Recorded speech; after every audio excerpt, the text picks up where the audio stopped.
Nike Incorporated continues its trend of surprising re-releases, often dropping past silhouettes with minimal warning. One such example is the upcoming Air Jordan 1 Low Black and Aqua, expected to launch as part of Fall 2025's offerings at a $120 price point. While this colorway feels familiar, no original release can be found, raising eyebrows among sneaker enthusiasts. However, subtle clues like the product number and image styling suggest a mid-2010s origin. The design itself is classic, a clean mix of aquamarine leather panels, reminiscent of Tiffany tones, balanced with bold jet black overlays.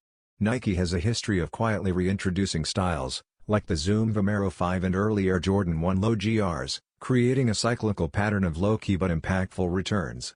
Though the black and aqua pair may not have an official OG version to reference, it channels a distinctly nostalgic vibe that longtime fans of the brand will immediately recognize.